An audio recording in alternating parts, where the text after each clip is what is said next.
वो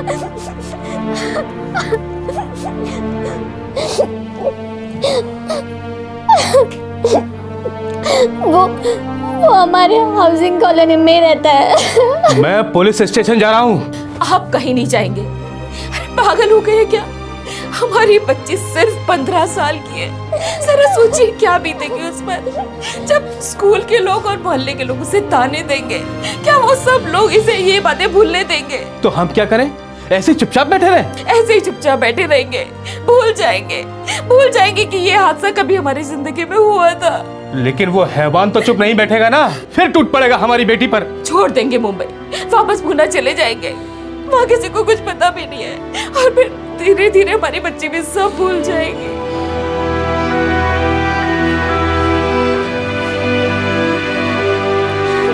कांदिवली वेस्ट, मुंबई, महाराष्ट्र।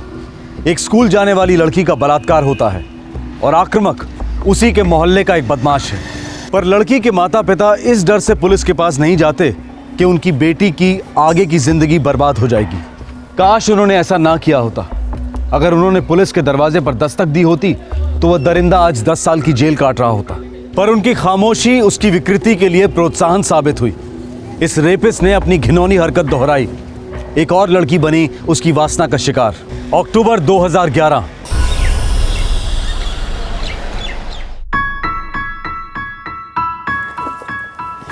नानी माँ मैं चली। अरे ऐसे कैसे चली? डिब्बा तो लेके जा।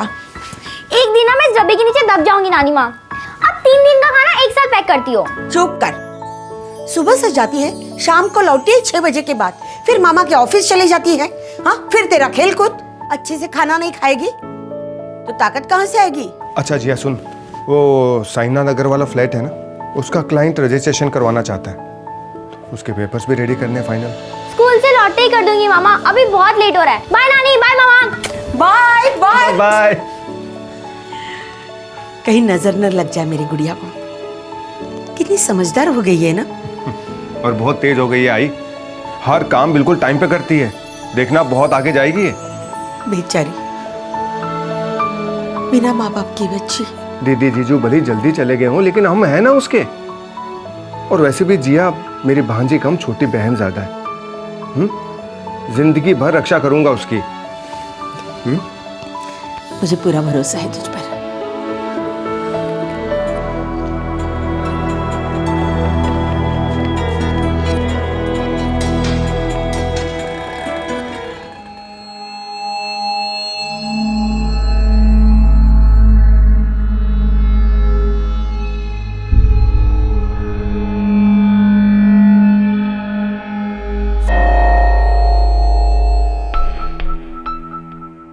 सर जी 2 BHK की फ्लैट्स के तो बहुत मारामारी है। हाँ, लेकिन 1 BHK के 3 मेरे पास फ्लैट्स हैं। 5 लोगों की फैमिली है। अब बच्चे भी बड़े हो रहे हैं, हमें तो 2 BHK ही चाहिए। अभी फिलहाल तो मेरी नज़र में ऐसा नहीं है, लेकिन हाँ मुझे पता लगते ही मैं आपको फ़ोन ज़रूर करूँगा। आप ये मेरा कार्ड रखिए आप।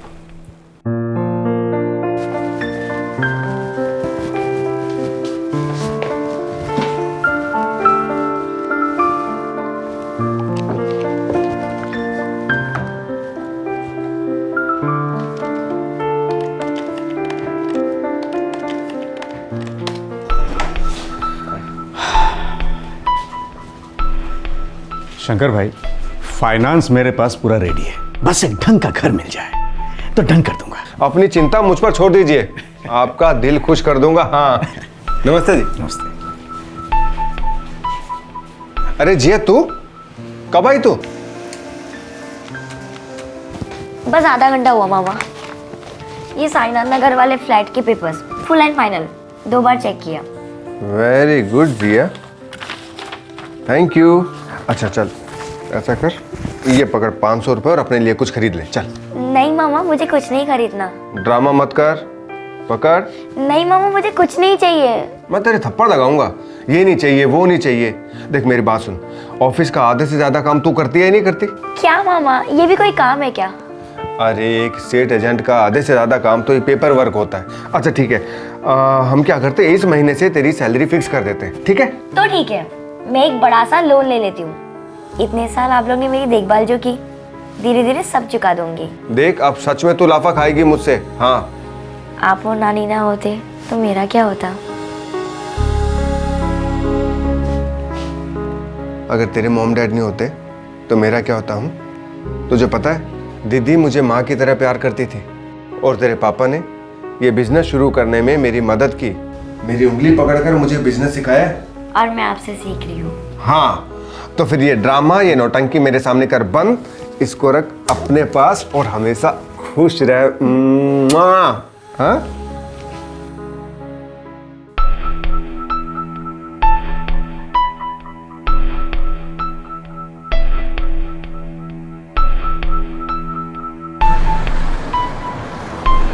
Hello hello. अरे खाने ही जाऊंगा, पहचानता हूँ तुम्हें, माहड़ा में रहती हो ना? हाँ। अरे मैं भी माहड़ा में ही रहता हूँ, ऑटो रिक्शा ले रहा हूँ, लिफ्ट चाहिए? No thanks.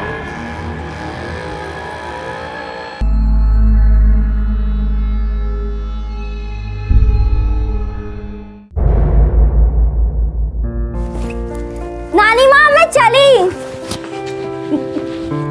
मैं फ्लाइंग किस दूंगी ना तो कहां से कहां उड़ जाएगी। रोज आधे से ज्यादा डब्बा वापस लेके आती है तू। क्योंकि मुझे डब्बा नहीं बना, हमारे घर में एक डब्बा काफी है। बदमाश। हाँ, मुझे मोटी कह रही है, अपनी नानी को मोटी कह रही है। हाँ, बस बस बस मस्का तेरा।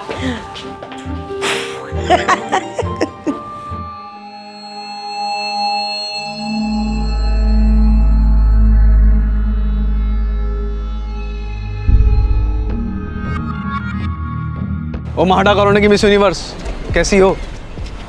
ओ मिस यूनिवर्स, मुझे मालूम है तुम्हारा नाम जिया है, तुमसे कुछ कहना है। क्या है, जल्दी बोलो। मुझे तुम बहुत सेक्सी लगती हो, आई लव यू। मैं कुछ समझी नहीं। मुझे तुम बहुत सेक्सी लगती हो, आई लव यू।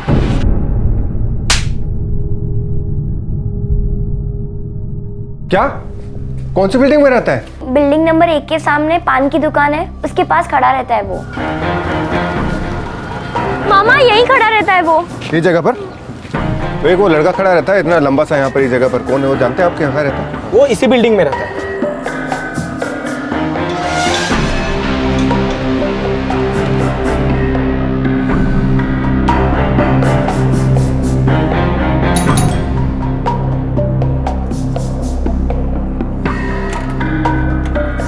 कौन है आप? ये राज यहीं रहता है। काय काम है? आप उसे जरा बाहर बुलाइए। लेकिन पहले बताइए ना क्या काम है? आप उसे यहाँ बुलाती हैं, मैं पुलिस बुलाऊं? आओ। अरे कौन हो आप? क्यों चिल्ला रहे हो? आप राज को यहाँ बुलाइए। कौन है? क्या है? मामा यही है वो। अरे अरे छोड़ो छोड़ो छोड़ो मेरे बेटे को, छोड़ो। छोड़ो ना, छोड़ो। आप रुकिए, इसी के मुंह से सुनिए इसने क्या बोला। मैंने क्या बोला तूने जिया को? मैंने कुछ नहीं बोला मैंने। अरे छोड़ो। आज के बाद जिया की तरफ आंख उठा के भी देखा ना तो सीधा पुलिस के पास लेके जाऊंगा तुझे, समझ रहे हो?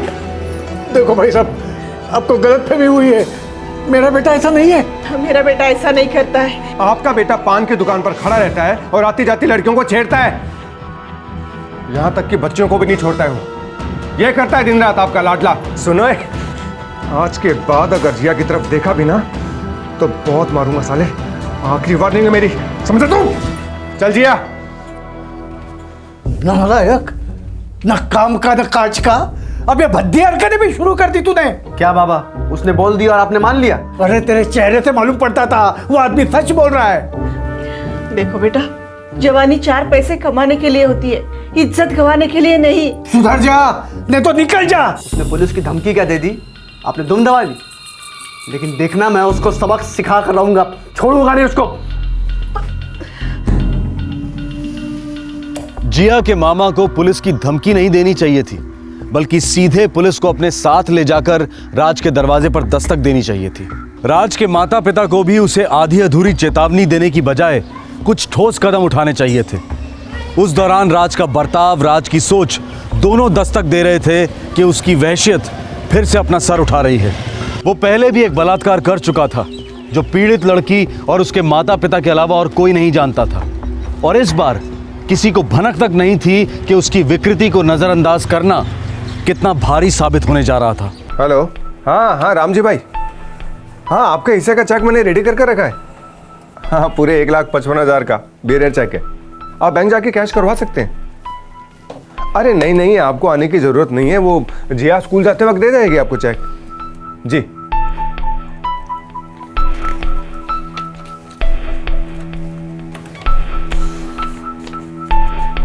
अच्छा जिया, अरे क्या बात, आज यूनिफॉर्म में नहीं है तू? वो स्कूल में नवरात्रि की प्रैक्टिस है ना, तो मैम ने फ्री ड्रेस अलाउ किया है। अच्छा अच्छा अच्छा, सुन, अस्मिता कॉलोनी में जाना और रामजी भाई को ये चेक ड्रॉप करते हुए जाना। हाँ ठीक है मामा। सी 402। हाँ ओके। नानी माँ मैं चली। अरे डब्बा तो लेके जा। ये दोनों की नौटंकी फिर से शुरू। हर रोज मुझे टेंशन देती है। आप भी ना हमेशा लास्ट मिनट पे ही डब्बा देती हो। अच्छा अभी के लिए टाइम प्लीज, जब मैं लौटूं तब लड़ते हैं। बाय नानी, बाय मामा। बाय। रुक, गले कौन मिलेगा? जा संभाल के जाना। बाय।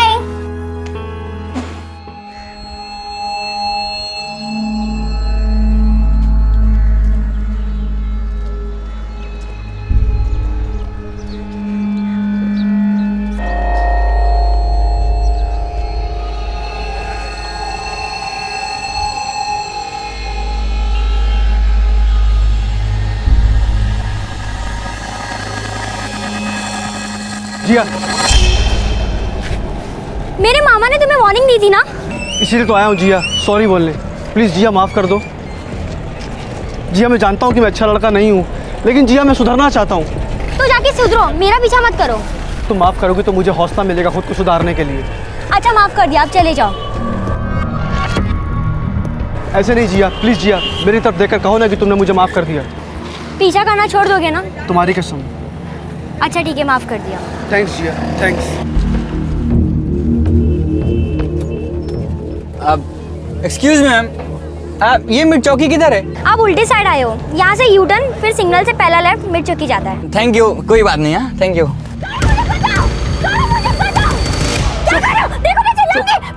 चुप, देखा तो तू चिल्लाएगी ना तो तेरी नानी का गला कटेगा और मामा का सर फूटेगा। क्या? हाँ, दोनों को मेरे पार्टनर ने उठा लिया है। एक फोन कॉल करूंगा ना, दोनों को मार डालेगा। क्या बकवास कर रहे हो? बकवास कर रहा हूँ? रुक, तेरे को भी मजा दिखाता हूँ। छोड़ दो मुझे। हाँ सलीम भाई, राज। हाँ सलीम भाई, लड़की मेरे साथ है। सलीम भाई, लड़की की चीख की आवाज़ जैसी सुनाई देती है ना, भुइया का गला काट दो।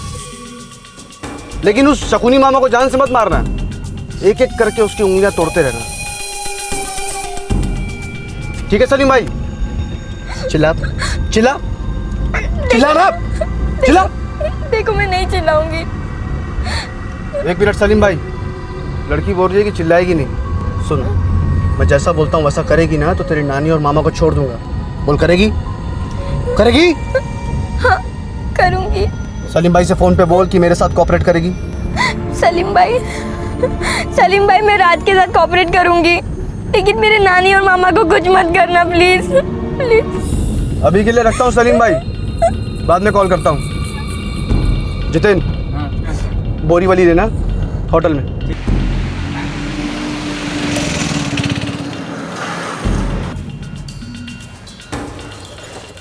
देख जिया, एकदम चुपचाप, एकदम नॉर्मल बनकर चलना।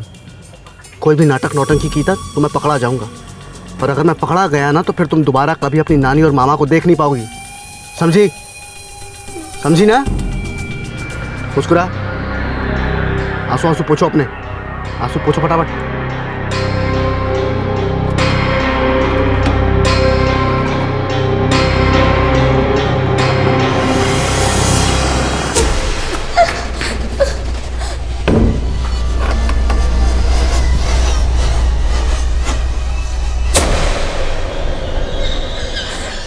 ये तुम मुझे कहाँ ले आए हो?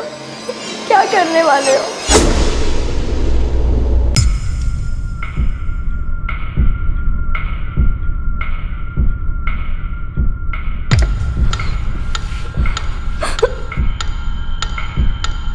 मैं जो भी करूँ ना, तुम्हें अपना मुंह बंद रखना है और अपनी नानी और मामा के बारे में सोचना है।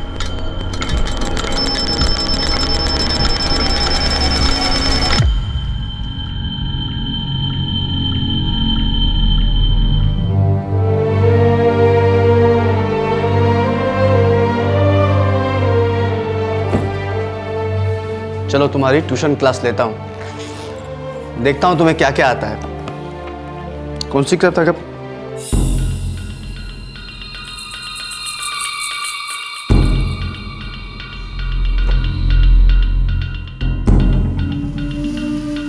क्या बात है, इतना बड़ा बैरर चेक। लगता है अब हमारा 5 स्टार हनीमून होगा।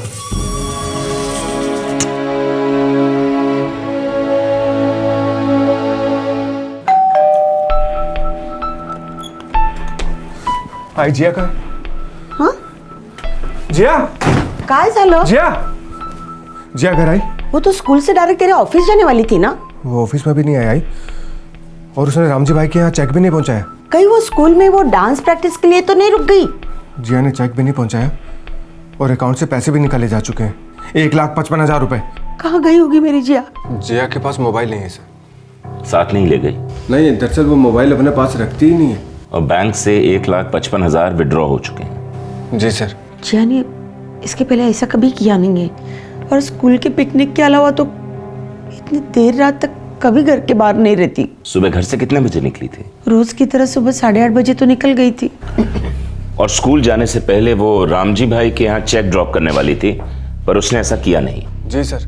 देखिए, जो भी हुआ है वो आपके और रामजी भाई के घर के बीच में हुआ है। सब क्या हुआ है मेरे जिया के साथ?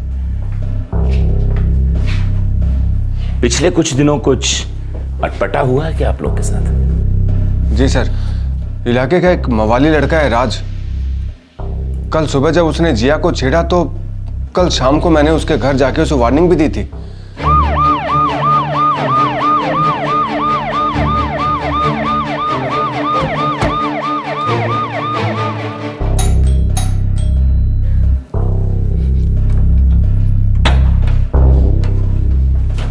राज कहाँ है? अरे देवा, अब क्या क्या इस लड़के ने। रात सुबह 7:30 बजे घर से निकला है, अभी तक लौटा नहीं है। उसका मोबाइल नंबर क्या है? 98925678। Switch off.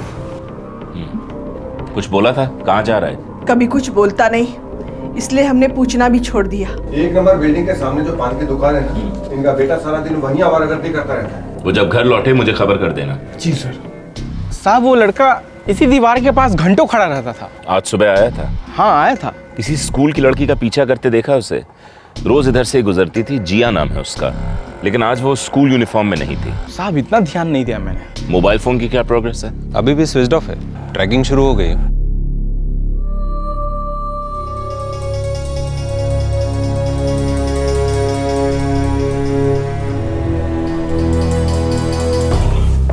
Sir, mobile phone की last location Marve road signal के पास थी, पब्लिक एरिया है।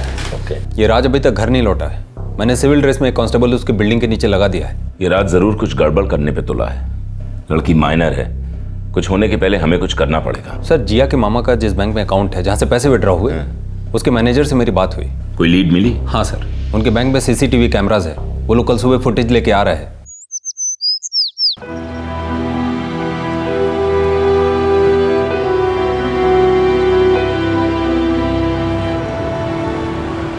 इतनी खूबसूरत ड्रेस ला के दी तुम्हें, लेकिन होठ मैच नहीं कर रहे। ऐसे मुस्कुराओ कि लोगों को लगे कि हम बॉयफ्रेंड गर्लफ्रेंड हैं। मुस्कुराओ, मुस्कुराओ। जतिन, ये 50,000 है, मैं इसको लेके निकल रहा हूँ, तू भी निकल। अपने एरिया में लौटना मत, ठीक है? मैं बीच बीच में फ़ोन करता रहूँगा, ठीक है? ये तेरा बैग। ढंग के कपड़े हैं ना? ब्रांडेड कपड़े हैं। चल तू ऐश कर, मैं निकला। चल चल, निकल निकल।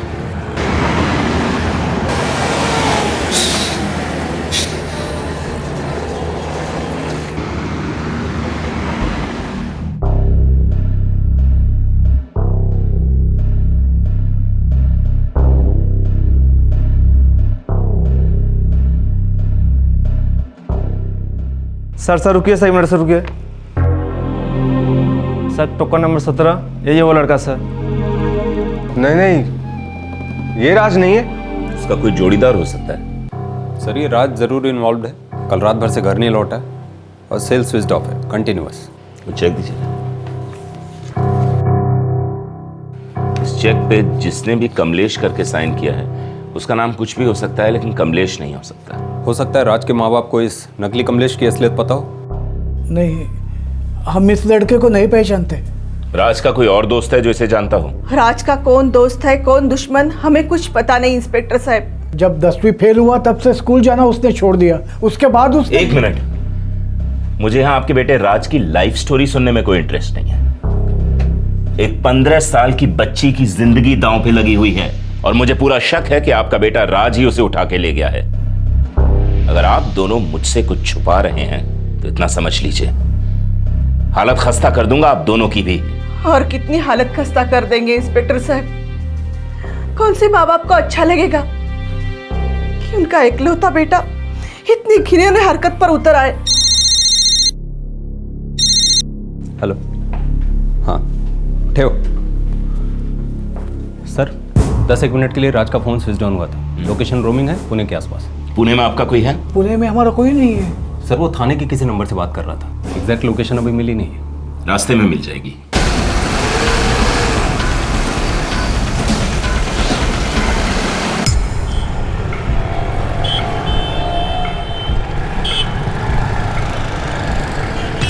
सर थाने की लोकेशन यहाँ बता रहा है। हाँ, लेकिन ये तो पब्लिक प्लेस है।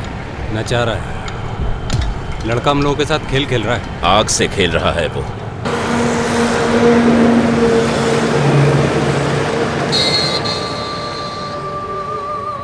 कहाँ ले जा रहे हो मुझे? हनीमून पर चिकनी।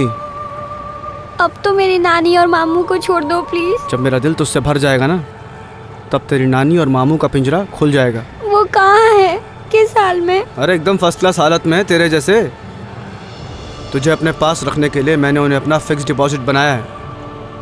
सुन, तू ना बस मुझे खुश रख और मैं उन्हें खुश रखूंगा। हाँ? भाई, अब रोने से क्या होगा? पुलिस पूरी कोशिश कर रही है ना। भगवान मेरी ही बच्ची के साथ इतने जुल्म क्यों करवा रहा है? एक तो बचपन में ही उसके माँ बाप छीन ले एक्सीडेंट में। सारी गलती मेरी है। अगर पुलिस स्टेशन जाके कल ही मैं रिपोर्ट लिखवा देता ना, तो आज बात यहाँ तक पहुँचती ही नहीं। राज माँ आपसे पहले एक बलात्कार जैसा संगीन जुर्म करके बच निकला था और इस बार वो एक और टीनेज लड़की को अपने जाल में फंसा चुका था। एक तरफ वो जिया को टॉर्चर कर रहा था और दूसरी तरफ वो लगातार पुलिस को चकमा दे रहा था। एक शातिर क्रिमिनल की तरह वो अपना सेल फोन सिर्फ जरूरत पड़ने पर ऑन करता था और उसका दोस्त लगातार उसे खबर से अपडेट दे रहा था। और राज जिया को लेकर बार बार अपनी लोकेशन बदलता जा रहा था। तकदीर बदलते वक्त नहीं लगता। पुलिस उस एक मौके की तलाश में थी जहां वो उसकी असली लोकेशन पता कर सके और बहुत जल्द वो मौका आया।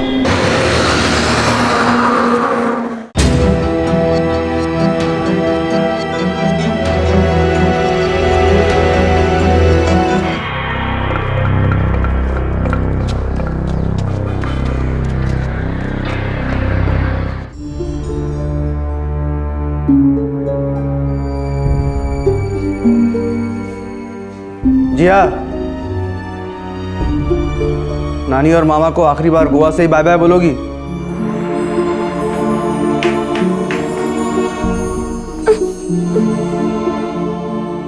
पता है, यहाँ गोवा में तुम्हारी आंखों का रंग अलग लग रहा है, खुशबू अलग, जैसे हम पहली बार प्यार कर रहे हैं।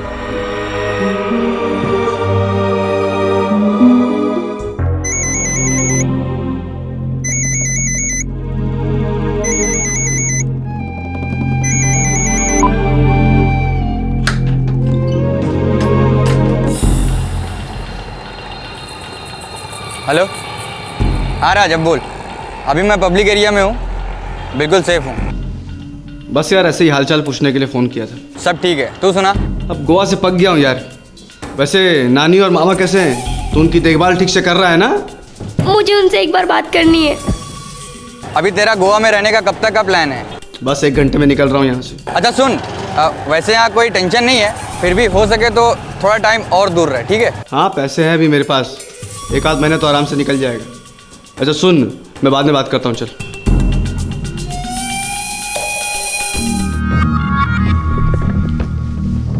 तुझे ना मेरे ऊपर हाथ नहीं उठाना चाहिए था। तेरे मामा को मेरे घर में घुसकर मेरी इंसल्ट नहीं करनी चाहिए थी। अब देख तेरी नानी और मामा दोनों तकलीफ में है ना। तुम्हें जो करना था तुमने कर लिया ना। अरे ऐसा नहीं होता ना डार्लिंग। चल अब सामान पैक कर ले, हमें यहाँ से निकलना है।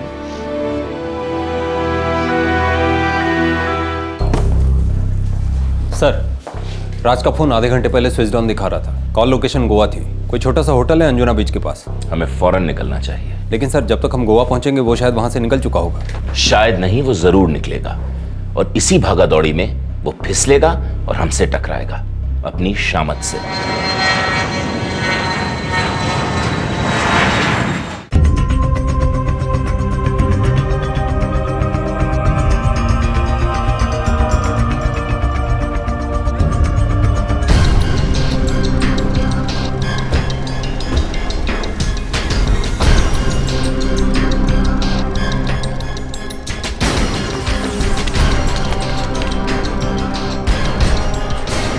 सेल अभी भी स्विच ऑफ है। वो अभी भी गेम खेल रहा है।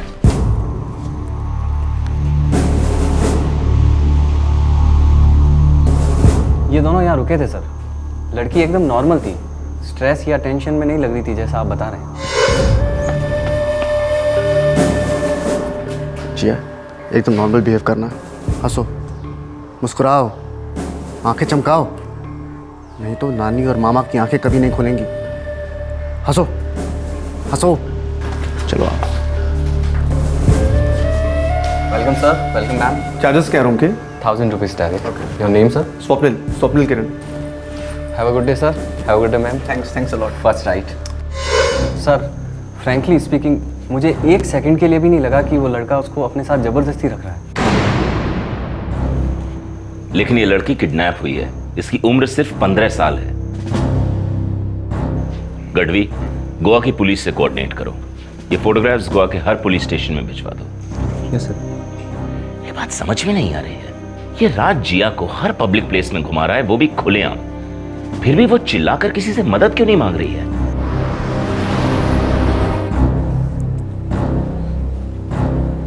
नहीं इंस्पेक्टर साहब, सवाल ही नहीं पैदा होता। जिया अपनी मर्जी से राज के साथ कभी जा ही नहीं सकती। उसने तो राज को सरेआम थप्पड़ मारा था और मेरे साथ उसके घर भी गई थी, जहां मैंने उसके माँ बाप के सामने राज को वार्निंग दी थी। उसी का बदला ले रहा है वो राज। देखिए, उसके साथ पूना गई, गोवा गई, हर जगह खुलेआम घूम रही है। नहीं इंस्पेक्टर साहब, मेरी जिया पर शक मत कीजिए। वो ऐसी लड़की नहीं है। वो अंदर ही अंदर घुट रही होगी।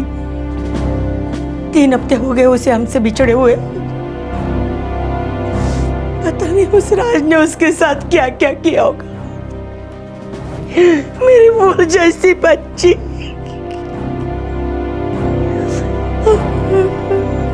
सभी कोशिशों के बाद भी राज और जिया तक पुलिस नहीं पहुंच पा रही थी। कई बार वो काफी करीब थी, लेकिन राज एक क्रिमिनल मास्टरमाइंड की तरह उन्हें चकमा दे रहा था। पुलिस उसकी हर रिकॉर्डेड लोकेशन पर पहुंचती, लेकिन वो उससे पहले ही वहां से निकल गया होता। वो बार बार अपना सेल फोन ऑन ऑफ रख रहा था ताकि पुलिस को कभी भी उसकी सही लोकेशन का अंदाजा ना मिल सके। ऊपर से थाना में जितेन भी हर बार राज को पब्लिक प्लेस में ही जाकर फोन करता था, जिससे जितेन तक पहुंचना भी एक बहुत बड़ा चैलेंज बन गया था। कोई ना कोई तरीका तो जरूर होगा जिससे आप उन तक पहुंच सको। यकीन कीजिए, हम अपनी तरफ से पूरी कोशिश कर रहे हैं। सारे बस stands, railway stations, Shirdi, Goa, Poona के सारे होटल्स और लॉजेस, हर जगह तस्वीरें भेज दी गई हैं। पता नहीं जिया किस हाल में होगी इंस्पेक्टर। वो भी बच्ची है। ये हमारी भी सबसे बड़ी फिक्र है कि वो बच्ची है, नासमझ है। हो सकता है उसकी बातों में आ गई हो।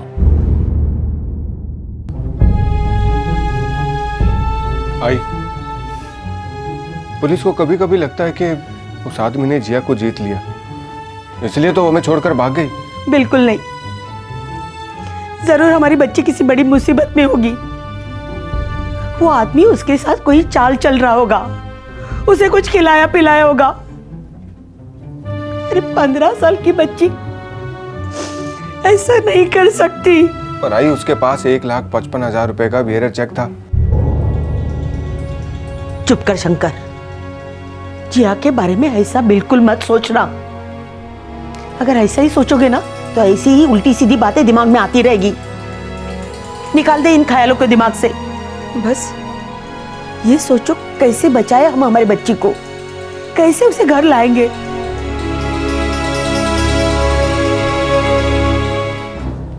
सर, लड़की के माँ बाप बचपन में ही गुजर गए थे। लड़की अपने मामा और नानी के रहम पर थी। पता नहीं वो लोग लड़की के साथ कैसा बिहेव कर रहे थे। हो सकता है लड़की खुद इस घुटन से निकलना चाहती हो। लेकिन गार्डवी, अगर लड़की अपनी मर्जी से गई होती तो राज का इस तरीके से लोकेशन बदलते रहना, कुछ तो गड़बड़ है। लेकिन सर, हम लोग डेड एंड पे पहुंच चुके हैं। अरे कोई ना कोई रास्ता जरूर निकलेगा। फिर कर क्या सकते हैं सर? देखो, यह आदमी एक पैटर्न में लोकेशन बदल रहा है।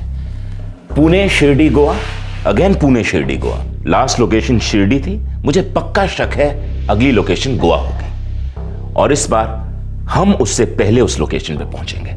जिया का अपहरण अक्टूबर 2011 में हुआ था। पूरे 1 महीने तक राज उस बच्ची को मामा और नानी को मार डालने की धमकी देकर उसके साथ हर किस्म की जबरदस्ती करता रहा, लगातार बलात्कार करता रहा। साथ ही साथ राज पुलिस के साथ लुका छिपी के खेल को एक अलग ही लेवल पर ले गया। आखिरकार राज फिसला। एक मौके ने पुलिस के दरवाजे पर हल्की सी दस्तक दी और पुलिस टूट पड़ी। सर, आपका डाउट सही निकला। राज का फोन स्विच ऑन था। वो शिरडी और गोवा के बीच है। गोवा, यही हमारा मौका है।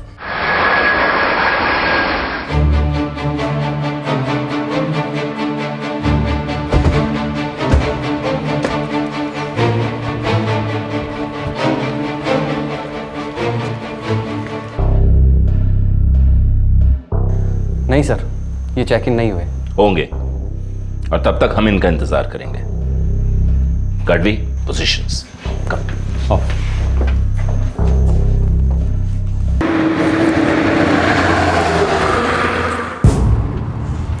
राज, ये टॉर्चर और कब तक चलेगा? जब तक मेरे दिमाग के अंदर का टॉर्चर खत्म नहीं हो जाता, जब तक तुम्हारे थप्पड़ की याद मिट नहीं जाती, तब तक ये सब चलता रहेगा। तुमने तो बदला ले लिया ना, अब जाने दो मुझे प्लीज। मेरा बदला भी पूरा नहीं हुआ है जिया। कब होगा, कैसे होगा? मुझे थप्पड़ मारो जी भर के, सबके सामने, पर अब बस करो प्लीज। मुझे मेरे नानी और मामू के पास जाने दो प्लीज।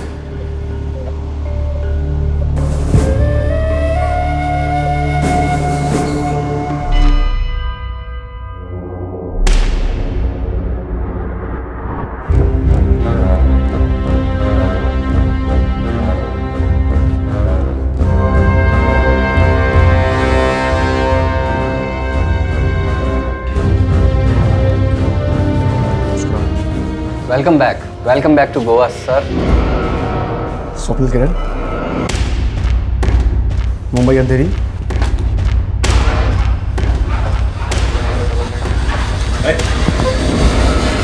बचाओ, बचाओ। डरो मत बच्ची, हम लोग मुंबई पुलिस से हैं। तो प्लीज मेरे नानी और मामा को बचा लीजिए, नहीं तो सलीम भाई उनका गला काट देंगे। ये झांसा देके तुमने इस बच्ची को डरा के रखा है साले। हाँ? हाँ? से डरो मत बच्ची, तुम्हारे नानी और मामा किसी सलीम भाई के पास नहीं है, सेफ है। हाँ? तुम्हारी राह देख रहे हैं। सब प्लीज मुझे नानी और मामा के पास ले चलो, मुझे घर जाना है।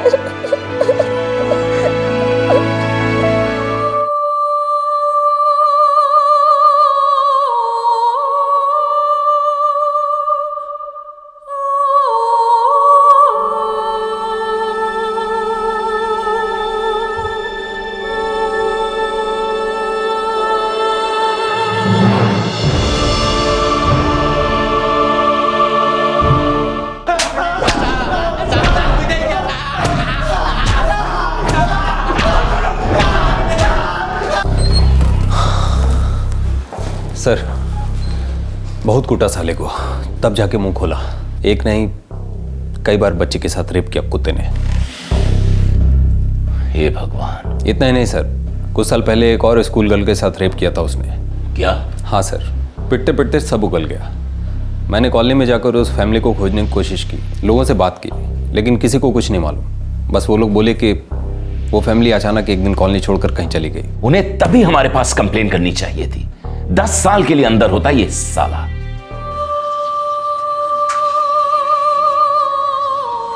बहुत डिप्रेस रहती है, काफी कम बोलती है, अपनी नानी से भी नहीं खुलती, रोती तो बिल्कुल नहीं, पूरी ब्लैंक हो गई। मैं समझ सकता हूं शंकर, इतना सब कुछ झेला है इस बच्ची ने। देखो, इसके काउंसलिंग के सेशंस शुरू करवा दो जल्दी से जल्दी।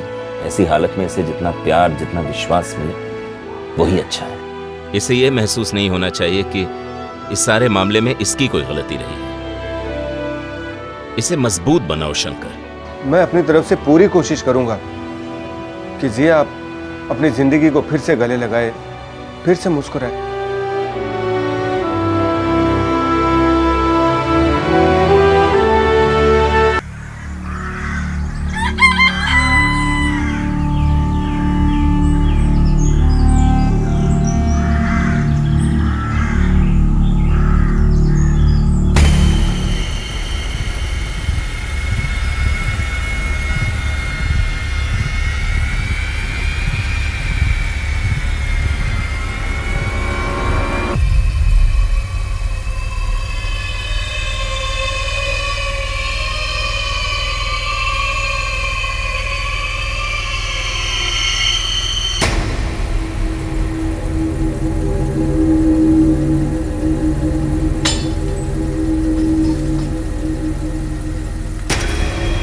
हाँ,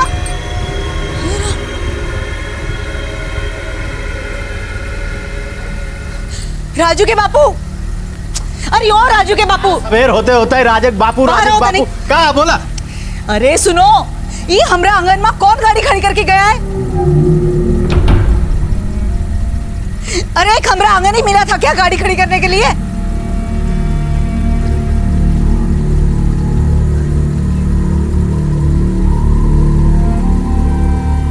इंजन में तो चालू है, ड्राइवर बिना है भीतर। क्या माजरा है?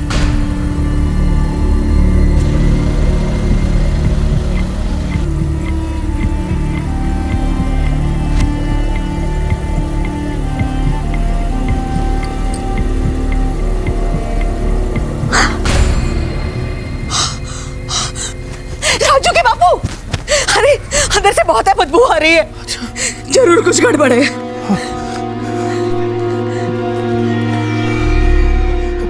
साहब जी, वो इनोवा गाड़ी तो हमारे आंगन में पड़ी है।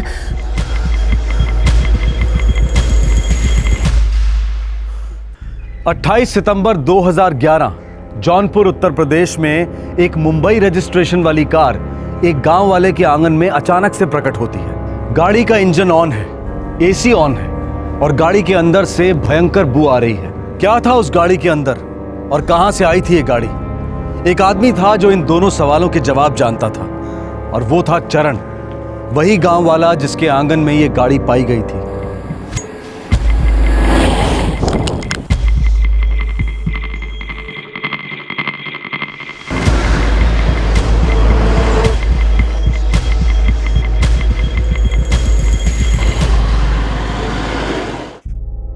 महाराष्ट्र और गुजरात के बॉर्डर पर स्थित सिलवासा से निकली ये गाड़ी 3 दिन के लंबे सफर के बाद जौनपुर उत्तर प्रदेश पहुंची थी।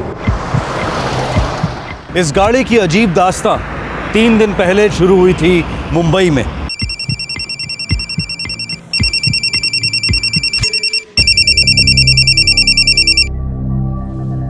हेलो मनोज जी, हाँ जी बोल रहा हूँ। मैं गीता।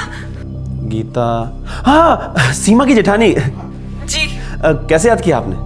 मनोज जी, मैं हमारे मुलुंड वाले फ्लैट से बात कर रही हूँ। क्या बात है गीता जी, आप थोड़ी परेशान से लग रही हैं। वो आपकी बहन सीमा। क्या हुआ सीमा को? एक्सीडेंट हो गया है सीमा का। एक्सीडेंट? कहाँ पर? सीरियस तो नहीं है ना? उतना तो मुझे नहीं पता, बस अभी थोड़ी देर पहले मेरे पति विशाल का फोन आया था, सिलवासा में हुआ है। पर मुझे किसी ने फोन क्यों नहीं किया? विवेक कहाँ है? देवर जी सीमा के साथ ही हैं। अच्छा, मैं उन्हीं को फोन करता हूँ।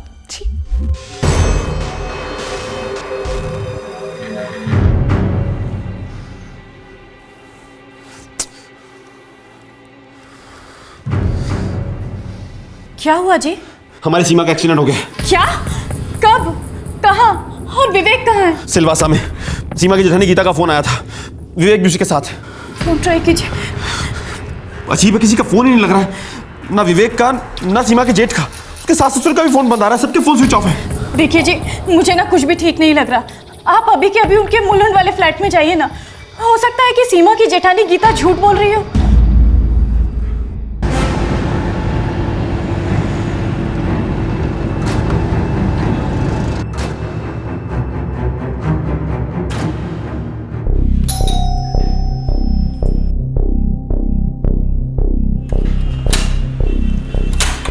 मनोज जी, आप? गीता जी, किसी का फोन नहीं लग रहा है, सबके फोन स्विच ऑफ। आखिर मामला क्या है? मुझे भी नहीं पता मनोज जी, बस मेरे पति विशाल ने मुझे फोन किया तो मैंने तुरंत आपको कॉल कर दिया।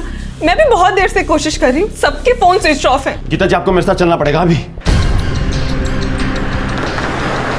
मनोज जी, मुझे भी बड़ा अजीब लगा जब इन्होंने कॉल किया। कितने बजे किया था? 10:15 बजे। अब गीता बुरी खबर है। क्या हुआ विशाल, आप ठीक तो है ना?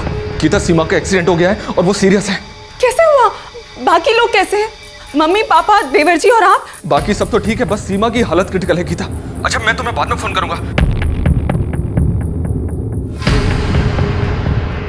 तुम्हारे पति विशाल ने तुम्हें फोन किया, कुछ और नहीं बताया। बहुत अजीब है तो इसलिए मैंने तुरंत आपको फोन कर दिया। ये लोग सिलवासा कब गए? आज सुबह। सब लोग गए लेकिन आप नहीं गई? मुझे भी कुछ समझ में नहीं आया। सुबह सब तैयार हो गए, बोले कोई पूजा है, मुझे साथ लेकर गए ही नहीं। मुझे उसी समय समझ जाना चाहिए था कि कुछ अजीब चल रहा है, कोई ना कोई गड़बड़ है। कैसी पूजा है जिसमें मैं नहीं रहूंगी? सारा परिवार जा रहा है, फिर मैं क्यों नहीं? एक ही दिन की तो बात है गीता, कल तक लौट आएंगे और पूजा फैक्ट्री में है। देवर जी सीमा को साथ लेके जा रहे हैं। पर मैं तुम्हें नहीं ले जा रहा हूँ। अब बहस मत करो और बात को समझने की कोशिश करो। क्या समझने की कोशिश करूं और क्यों? भाभी नहीं जा रही हैं बस, और तुम्हें कोई फिक्र करने की जरूरत नहीं सीमा। फिक्र की बात नहीं है विवेक, अजीब लग रहा है।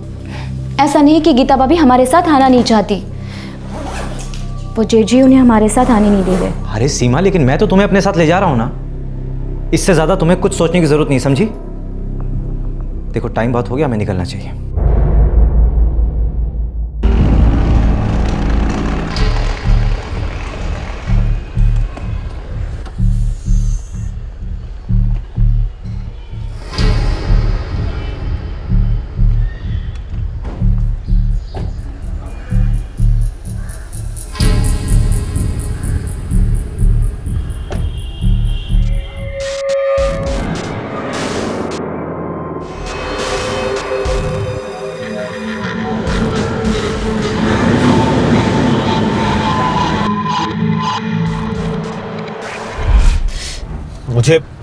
मुझे सीमा के लिए बहुत डर लग रहा है। मुझे भी। विशाल ने ये बताया कि एक्सीडेंट हो गया है, ये बताया ही नहीं कि कब हुआ है, कैसे हुआ है, कुछ बोले ही नहीं।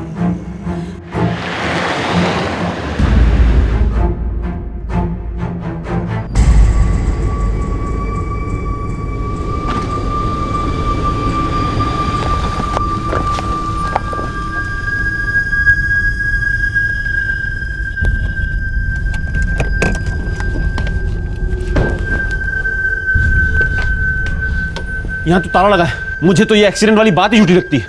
अब क्या करें? सीमा आपकी छोटी बहन है? जी हाँ। और आप जेठानी हैं सीमा की? जी सर, सीमा के ससुर की यहाँ सिलवासा में फैक्ट्री है, वीके बेल्टिंग के नाम से। मशीनरी की बेल्ट्स बनाते हैं। सर, नाम सुना हुआ है, ये सिलवासा इंडस्ट्रियल एस्टेट में है। जी हाँ, वही। हम सब, मेरे सास ससुर, मेरे पति विशाल, मैं, मेरे देवर विवेक और सीमा, हम सब मुंबई में साथ में रहते हैं, मुलुंड में। सिलवासा आना जाना होता है? जी, बाबूजी विशाल और विवेक तो लगातार आते जाते रहते हैं, लेकिन हम औरतें बहुत कम। पूजा में आपकी सासू माँ और देवरानी ही गई, आपको साथ नहीं ले गए? जी हाँ, और फिर रात को विशाल ने फोन करके कहा कि सीमा का एक्सीडेंट हो गया है। और सर, सीमा के पति विवेक ने मुझे फोन नहीं किया। मैं सीमा का इकलौता भाई हूँ, मुझे तो गीता जी ने फोन करके बताया। इंस्पेक्टर साहब, जरूर कुछ ना कुछ गड़बड़ है। हाईवे पेट्रोल के साथ चेक करो एक्सीडेंट केसेस के लिए, सारे हॉस्पिटल्स चेक करो और आज के केसेस पे ध्यान दो। Yes sir. सर, ये सीमा की तस्वीर है।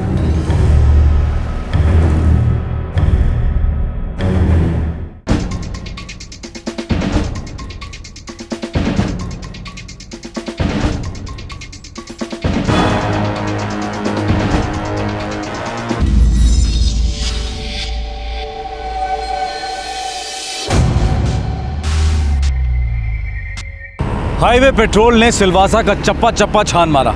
शहर के हर हॉस्पिटल और नर्सिंग होम में फोन कॉल्स किए गए, लेकिन कहीं से भी किसी भी एक्सीडेंट केस की खबर नहीं आई। सीमा के भैया मनोज और जेठानी गीता का शक सही साबित हो रहा था।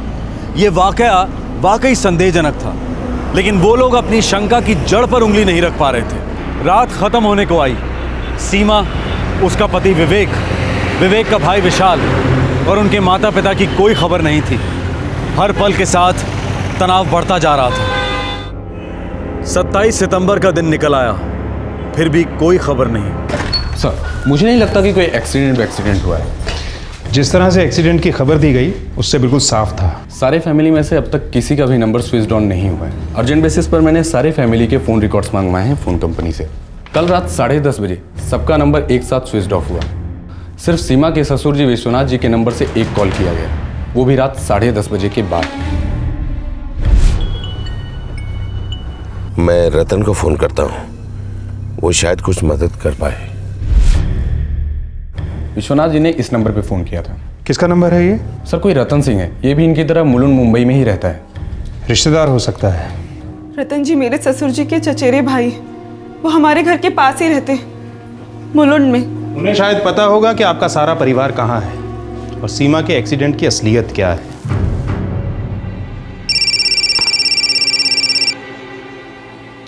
हेलो, रतन सिंह जी? हाँ जी, बोल रहा हूँ। आपके चचेरे भाई विश्वनाथ सिंह ने कल रात 11:30 बजे आपको फ़ोन किया था। विश्वनाथ ने? नहीं किया था, पर बात क्या है?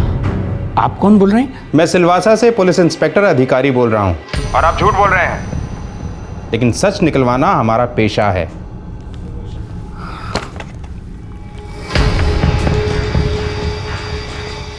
डरिए मत, हम सिलवासा से उड़कर नहीं आए। वो फ़ोन आपको सिलवासा पुलिस ने किया था। हम तो आपके पड़ोसी हैं, मुलुंड पुलिस स्टेशन से हैं। आप लोग चाहते क्या हैं? लॉकअप में उल्टा टांग कर आपकी खाल उधेड़ना चाहते हैं। लेकिन फिलहाल आप सिर्फ एक सवाल का जवाब दीजिए, क्या कल रात को विश्वनाथ सिंह ने कॉल किया था? इस सब में मेरा कोई हाथ नहीं है। हाँ, विश्वनाथ भाई साहब ने मुझे फ़ोन किया था।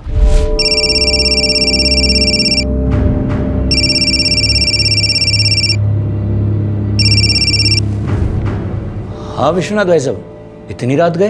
रतन, एक समस्या आन पड़ी है। क्या बात है भाई साहब, सब खैरियत तो है? हम लोग सिलवासा से थोड़ी दूर हैं, बस 1:30 के करीब मुलुंड पहुंच जाएंगे। क्या हुआ, क्या है, बात क्या है? तुम्हें कुछ इंतजाम करने होंगे। भाई साहब ये सब क्या कह रहे हैं, मुझे कुछ भी समझ में नहीं आ रहा है। रतन जी, ये आसान नहीं होगा। इसीलिए तो आपको बुलाया है डॉक्टर अविनाश। आप हर मुश्किल आसान कर सकते हैं। लेकिन मेरा मतलब? आपका मतलब पूरा होगा। जो पैसा आप मांगेंगे आपको मिलेगा।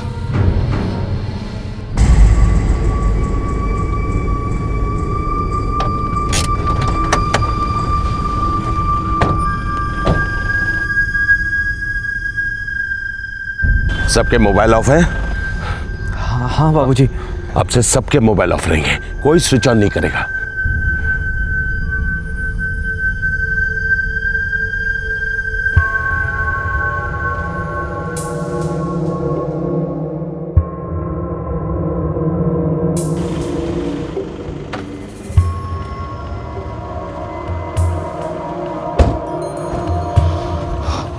भाई साहब, ये डॉक्टर अविनाश है। देखिए, रतन जी ने मुझे सब कुछ समझा दिया है, लेकिन मुझे लगता है ये मेरे लिए बहुत मुश्किल होगा। 25 लाख से कुछ आसानी होगी? पैसों का सवाल नहीं है विश्वनाथ जी, मुझे एक बार देखने दीजिए। आइए आइए।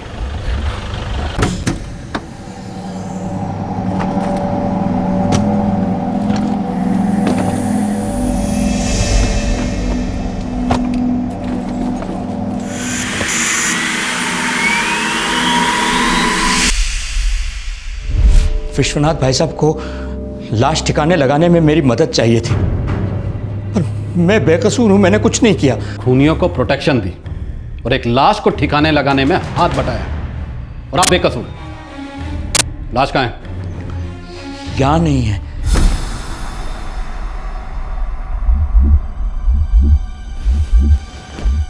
आप सब लोग पागल हो चुके हो। मैं इसमें आपकी कोई हेल्प नहीं कर सकता। डॉक्टर साहब, हम इसे लेकर आपके हॉस्पिटल आ जाते हैं। आप एक्सीडेंट का सर्टिफिकेट बना दीजिए। रतन जी, आप पूरी तरह से सटिया चुके हो। हॉस्पिटल मेरे बाप की जागीर नहीं है। अगर मैं अंदर कोई भी लाश ले जाऊं तो तुरंत पुलिस केस बन जाता है। और ये साफ साफ पता चल रहा है कि इस औरत का गला घोटकर आप लोगों ने मर्डर किया है। अगर ये एक्सीडेंट केस है तो मैं डॉक्टरी छोड़ दूंगा। 35 लाख? रतन जी, ये क्या बदतमीजी है? चलिए 40 लाख। 15 मिनट में अगर मुझे आपने हॉस्पिटल नहीं छोड़ा तो मैं यहां से सीधे पुलिस स्टेशन जाऊंगा। And I mean it.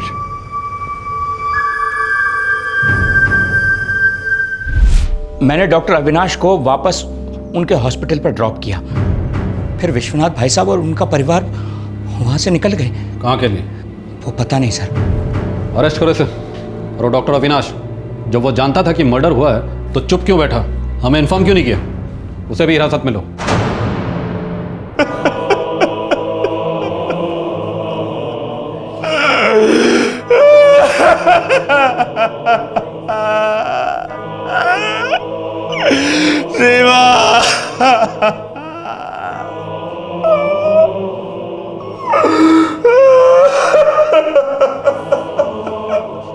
I am sorry mister Manoj. हम विश्वनाथ सिंह और उसके पूरे परिवार को पकड़ के रहेंगे। उनकी इनोवा गाड़ी के लिए हमने रेड अलर्ट जारी कर दिया है।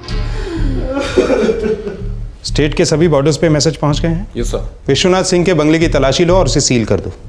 वीके बेल्टिंग के सारे वर्कर्स को राउंड अप कर लो। वीके बेल्टिंग्स की भी तलाशी लो और उसे भी सील कर दो। जी सर।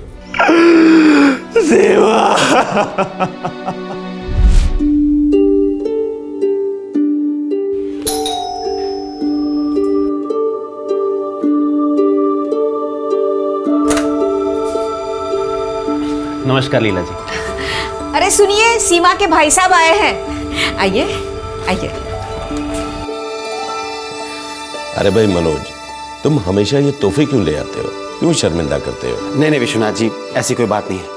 आप लोगों ने मेरी बहन को इतना प्यार दिया है, उसके आगे तो कुछ भी नहीं है।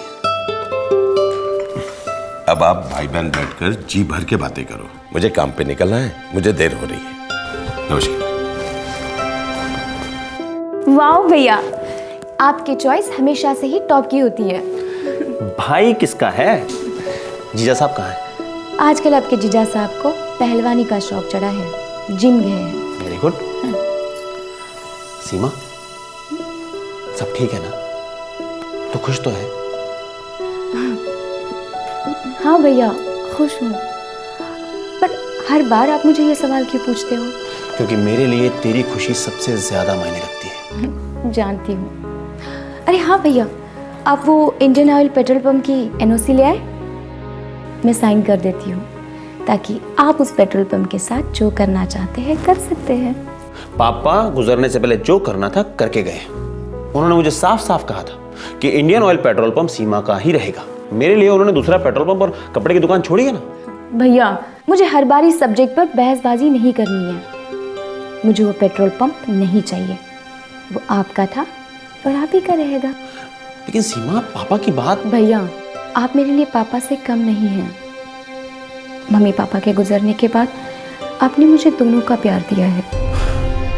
और वैसे भी इस घर में भगवान का दिया सब कुछ है। हमें पेट्रोल पंप की कोई ज़रूरत नहीं है। और हाँ, अगली बार आते समय अगर एनओसी नहीं ले आए तो मैं आपसे बात नहीं करूँगी। बहुत जिद्दी है ना, कभी नहीं सुधरेगी। अगली बार एनओसी नहीं तो कट्टी। अरे मनोज भैया, कैसे हैं आप? मैं अच्छा हूँ, तुम कैसे हो? बढ़िया। भैया को चाय वाय पूछी कि नहीं? और भैया, आप खाना इस बार यहीं खा के जाएंगे, हर बार की तरह नहीं चलेगा। अरे भैया, क्या खाना खाएंगे? तुम्हारी पत्नी सर खा गई है मेरा, सुनती नहीं है। क्यों सीमा, भैया को क्यों परेशान करी हो? क्या बात हो गई? हाँ, कोई बात नहीं है, मैं खाने का देखती हूँ। एनओसी नहीं तो कट्टी। एनओसी? क्या बात है भैया? अरे कुछ नहीं, पापा गुजरने से पहले सीमा के नाम एक पेट्रोल पंप कर गए थे। अब सीमा जिद पे अड़ी है कि वो पेट्रोल पंप मैं रख लूं। ये भी कोई बात हुई? अच्छा, सीमा ने मुझे कभी बताया नहीं इस बारे में। यही तो प्रॉब्लम है। लेकिन मैं बोल बोल के थक गया, मेरी तो सुनती नहीं। तुम्हारी पत्नी है, तुम उससे बात करो ना, समझाओ उसे। ये पेट्रोल पंप वाली बात घर में बहुत उछलती रही क्या? कमाल है, सीमा ने कभी आपको बताया नहीं?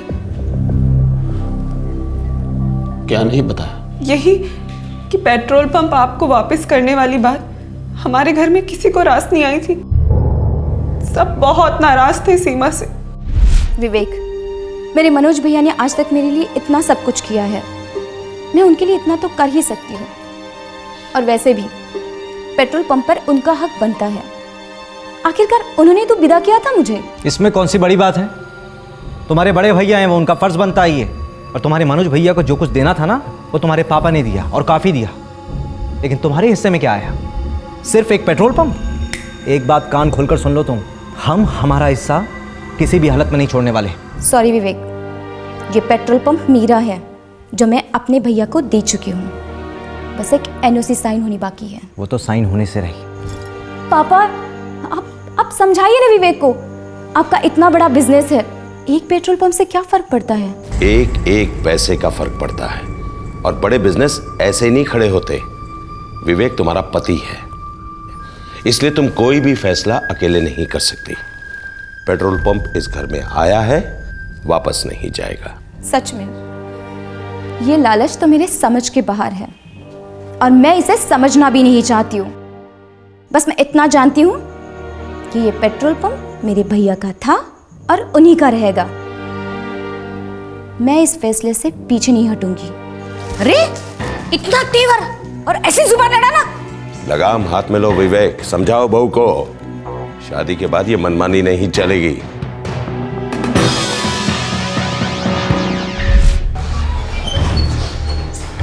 काफी पूछताछ की है मिस्टर मनोज, लेकिन अभी तक सिर्फ एक ही जानकारी मिल पाई है। क्या इंस्पेक्टर?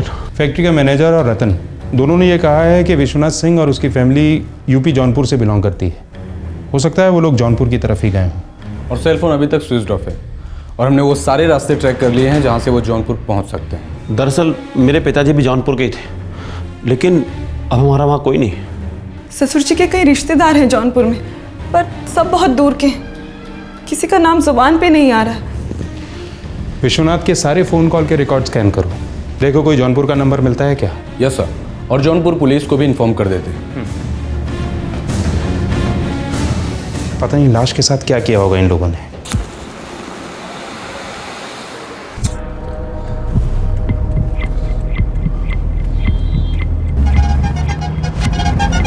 मुझे गीता को लेकर बहुत फिक्र हो रही है, कहीं उसे शक हो गया तो? आपको गीता भाभी को फोन करना ही नहीं चाहिए था भैया। अरे अगर मैं उसे फोन नहीं करता तो वो मुझे फोन पे फोन करती, और अगर उसे मेरा फोन स्विच ऑफ मिलता तो वो और परेशान हो जाती। तो फिर भी ठीक होता। एक्सीडेंट वाली बात बोलना ही गलत था, उसे तुम्हें बोलना ही नहीं चाहिए था। अरे लेकिन माँ मैं... अरे भाई, जो होना था वो हो चुका, अब सिर्फ आगे की सोचते हैं। हमें जल्द से जल्द इस लाश को ठिकाने लगाना होगा।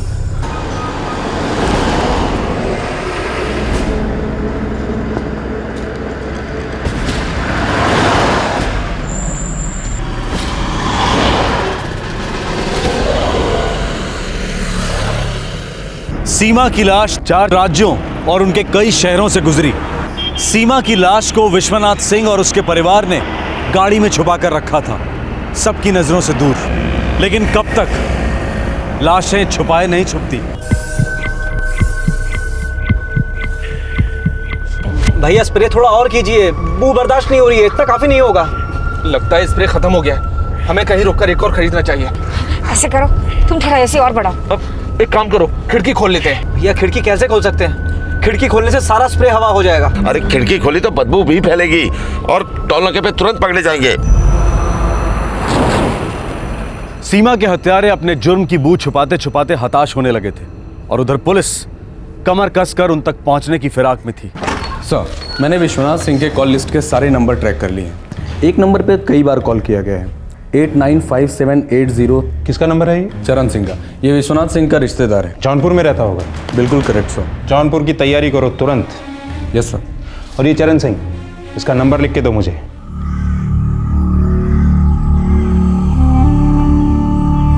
अपने ही मनवा के राम करे सो। अरे ओ राजू के बापू, अरे अरे सुनो तो, आपके लिए फोन है। पुलिस वाले आपसे बात करना चाहते हैं। पुलिस वाले हमसे क्या बात करना चाह रहे हैं? कहते कहीं सिलवासा बिलवासा से बोल रहा है। सिलवासा? खुद ही बोले जा रहे।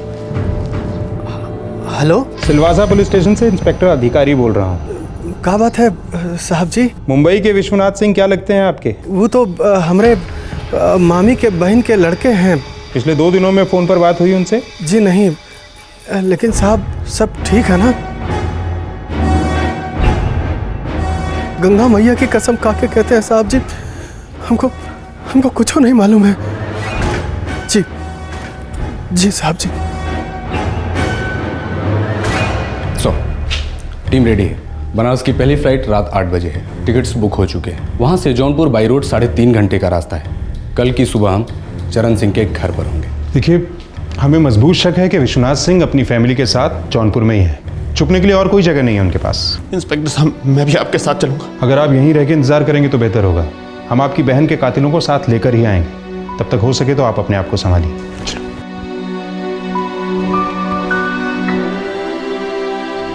क्यों सुनी मैंने सीमा की बात? मुझे उसकी बात सुननी ही नहीं चाहिए थी।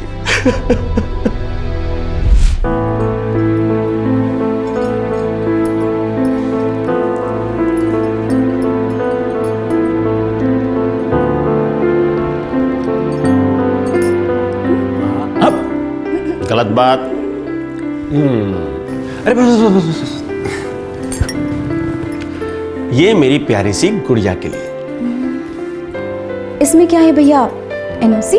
सीमा, आज के दिन तो रहने दे। आज के दिन आप मुझे कुछ भी मना नहीं कर सकते भैया। तो नहीं मानेगी ना? ये ले।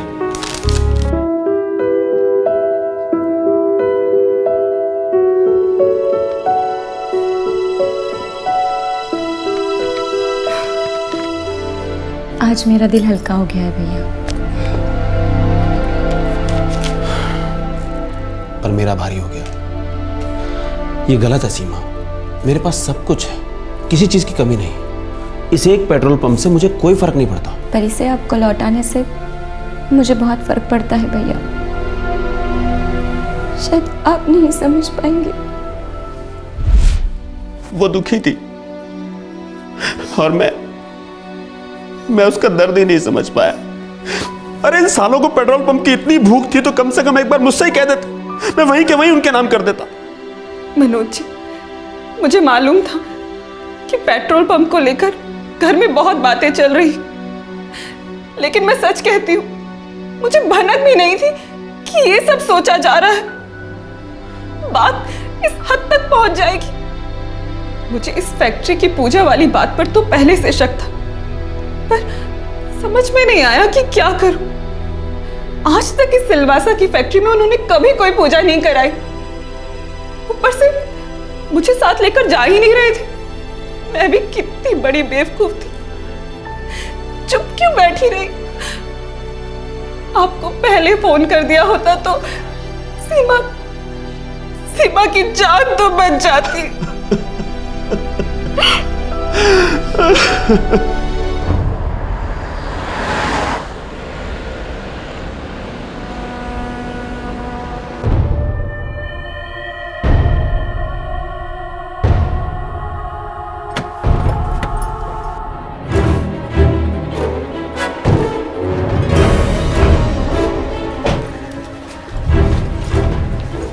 सुनिए विवेक, पूजा तो फैक्ट्री में हो रही है ना?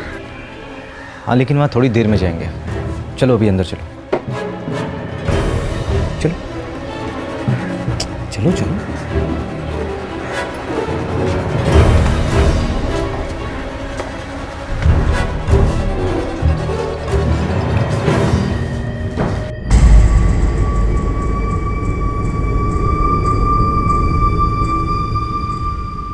ये क्या हो रहा है विवेक? पहले तुम बताओ कि ये हो क्या रहा है। एनओसी दे दी भैया को? मैंने कहा था दे दूंगी, दे दी। हम सब ने मना किया था, फिर भी दे दी। एक तरफा फैसला लिया तुमने, परिवार के बारे में एक बार भी नहीं सोचा तुमने। नुकसान कर दिया ना परिवार का। मेरे भैया ने मुझे पढ़ाया लिखाया, काबिल बनाया।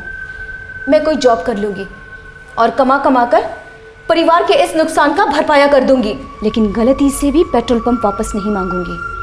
गलती तो हमसे हुई है जो हमने तुम्हें बहू बनाया। तुमने जो कुछ भी किया सीमा, बहुत गलत किया। विवेक,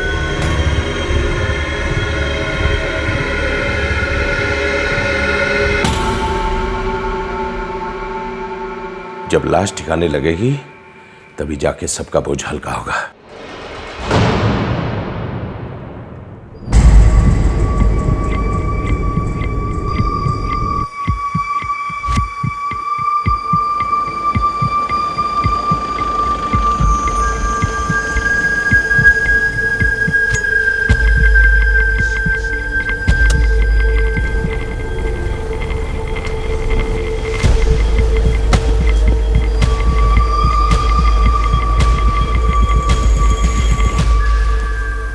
इंजन स्टार्ट रखना, एसी भी ऑन रहेगा।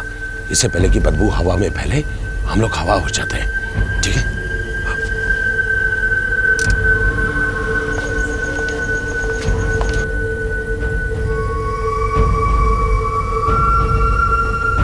चलो जल्दी आओ, चलो।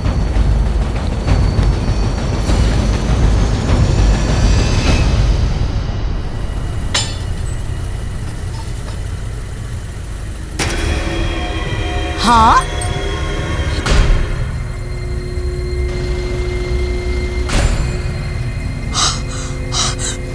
राजू के बापू, अरे अंदर से बहुत है बदबू आ रही है। जरूर कुछ गड़बड़ है।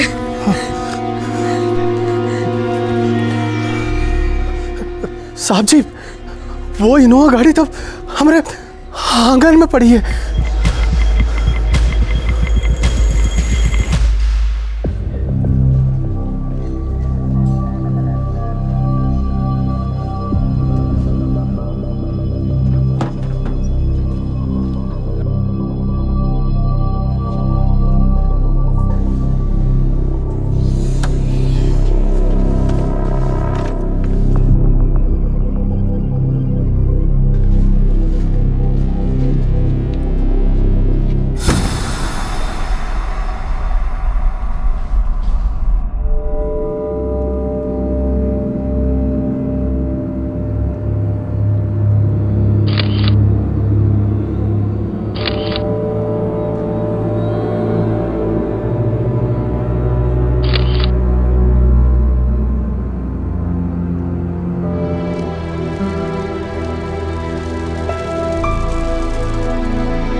सीमा की हत्या करने के बाद उसका पति विवेक, ससुर विश्वनाथ, सास लीला और जेठ विशाल कई महीनों तक गायब रहे।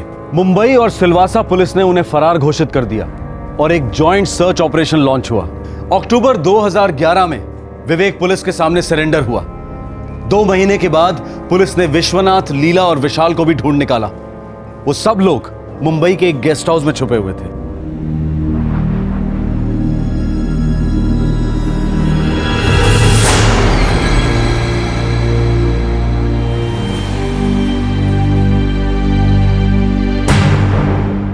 पुलिस इस वक्त इस केस की चार्जशीट तैयार कर रही है और उम्मीद है कि ये केस जल्द से जल्द कोर्ट में पेश होगा। इस केस का एक और पहलू भी है जिसे दर्शकों को दिखाना हमने उचित नहीं समझा, इसलिए उसे फिल्माया नहीं गया। सीमा और विवेक का एक 1.5 साल का बच्चा है। इस बच्चे को भी साथ ले जाया गया था और सीमा की हत्या के दौरान ये बच्चा उसी कमरे में मौजूद था। क्या कहें ऐसे दरिंदों का, लालच की खुशबू ने इनके अंदर की सारी इंसानियत को बेहोश कर दिया था। अच्छा खासा बिजनेस होते हुए भी एक पेट्रोल पंप को हासिल करने के लिए इन्होंने अपने ही परिवार के एक सदस्य की हत्या की और फिर उसकी लाश को ठिकाने लगाने के लिए लाखों खर्च करने को तैयार थे। 4 राज्यों में अपने गुनाह की बदबू फैलाकर आखिरकार ये लोग पकड़े गए। सीमा और विवेक का बच्चा फिलहाल सीमा के भाई मनोज की देखरेख में है। आज का यह केस लालच की दास्तां है। एक ऐसा लालच जो इंसान के अंदर भूत बनकर हैवानियत को दस्तक देता है और हैवानियत जन्म देती है जुर्म को। आपसे फिर मुलाकात होगी, तब तक अपना ख्याल रखें, सुरक्षित रहें। जय हिंद। इस तरह के और भी एपिसोड देखने के लिए हमारे चैनल को सब्सक्राइब करें और बेल आइकन दबाना ना भूलें।